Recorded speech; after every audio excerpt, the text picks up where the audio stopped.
안녕하세요. 새날을 걸어가신 하나님을 찬양합니다. 다 같이 우리 기도드리겠습니다.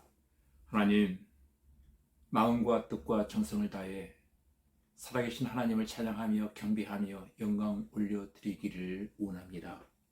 하나님께서 우리를 지으시고 택하여 주시고 하나님의 자녀 삼으시고 하나님의 거룩한 백성으로 인쳐주신 것 감사합니다. 오늘도 하나님 은혜에 감사드리며 하나님께 주신 신령한 양식을 사모하며 기다리는 가운데 있사오니 주여 허락하신 말씀을 통하여 세미하신 그 음성 우리 모두에게 들려주옵소서. 예수님 이름으로 기도하옵나이다. 아멘. 이 시간 우리에게 주신 하나님 말씀은 출애굽기 15장 22절로 27절까지 제가 읽어드리겠습니다. 모세가 홍해에서 이스라엘을 인도하며 그들이 나와서 수르 광야로 들어가서 거기서 사흘 길을 걸었으나 물을 얻지 못하고 마라에 이르렀더니 그곳에 물이 있어서 마시지 못하겠으므로 그 이름을 마라라 하였더라. 백성이 모세에게 원망하여 이르되 우리가 무엇을 마실까 하며 모세가 여호와께 부르짖었더니 여호와께서 그에게 한 나무를 가리키시니 그가 물에 던지니 물이 달게 되었더라.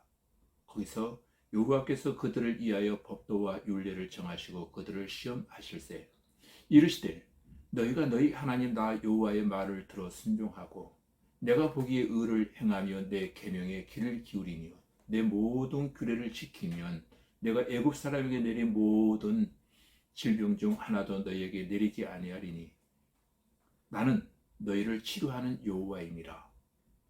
그들이 엘림에 이르니 거기에 물샘 12과 종려나무 70그루가 있는지라. 거기서 그들이 그 물 곁에 장막을 치니라. 아멘. 라고 말씀을 중심으로 해서 감사와 승리의 찬양이라고 하는 주제로 하나님의 말씀을 나눌 때에 크신 은혜와 기쁨이 여러분에게 임하여지기를 주의 이름으로 기도드립니다.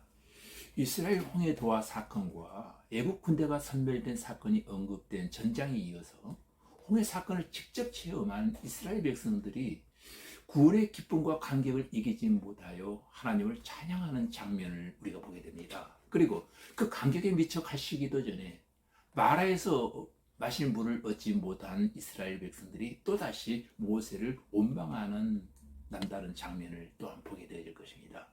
오늘 1절에서 21절까지 보면 이스라엘 백성들이 감격적으로 홍해를 건너게 되고 하나님을 찬양하는 노래가 그들의 입에서 나오기 시작합니다. 그리고 난 다음에 사흘 길을 수르 광야에서 걸었으나 물을 얻지 못하게 되어집니다. 그러다가 22절과 23절에 보니까 마라라고 하는 곳에서 물을 발견하고 물을 마시려고 했지만 너무 물이 써서 마실 수가 없는 물이었던 것입니다. 그래서 백성들은 마라 쓰다라고 소리치기 시작합니다. 여기서 우리가 한 가지 깨닫는 사실은 마라는 구원받은 백성에게만 있다는 사실입니다. 애굽에는 마라가 없습니다. 이스라엘 백성들이 홍해를 건너 마라를 만났다라고 하는 것은 구원받은 백성에게 마라가 주어졌다라고 하는 사실입니다. 그러므로 마라의 쓴물은 고통이지만 영적인 관점에서 그것은 하나의 선물이었던 것입니다. 왜냐하면 우리는 마라를 통해서 더욱 하나님께 가까이 갈 수 있기 때문인 것입니다. 신기한 사실은 한번 마라를 통과하고 하나님의 품을 찾은 사람들은 대개 죽을 때까지 하나님을 붙잡고 살게 되어진다는 사실입니다. 그러므로 마라는 구원받은 자에게 반드시 있어야만 하는 통과 의례인 것입니다. 여러분, 중요한 것은 우리가 마라의 삶을 어떻게 잘 극복하며 사느냐 하는 것입니다.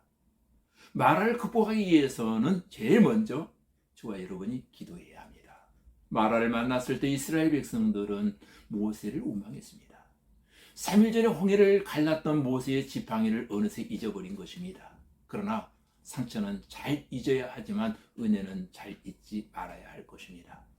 여러분, 이스라엘 백성들은 3일 전에 엄청난 은혜를 다 잊어버리고 바로 모세부터 원망하기 시작합니다. 사실 모세가 무슨 죄가 있겠습니까? 죄가 있다면 그들을 위해서 인생을 바친 죄, 그들을 홍해 바다를 건너게 해주고 기도해 준 죄밖에 더 있겠습니까? 그때 모세를 원망하니까 모세가 어떻게 합니까? 25절에 보면은 모세가 여호와께 부르짖었다라고 기록하고 있습니다. 마라 앞에서 백성들은 모세를 원망했지만 모세는 하나님께 손 모아 기도하기 시작합니다. 결국 하나님께서 모세의 기도를 들어주셨습니다. 여러분, 힘들고 어려울 때 무엇보다도 기도하는 사람들이 되시기를 바랍니다. 문제 해결은 하나님께 있습니다. 그래서 기도가 시작되면 문제 해결의 절반은 이미 되어진 것입니다. 수많은 사람들이 불평해도 나 한 사람만이라도 기도하면 됩니다. 이 땅에 예수 믿는 사람들이 많이 있지만 중요한 것은 내가 기도하고 있느냐 하는 것입니다.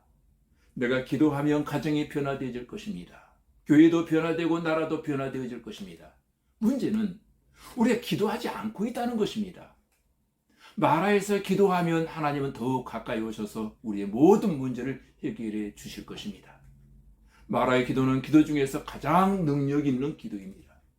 어려울 때는 하나님 앞에 나와서 기도해야 할 때입니다. 기도만이 살 길입니다.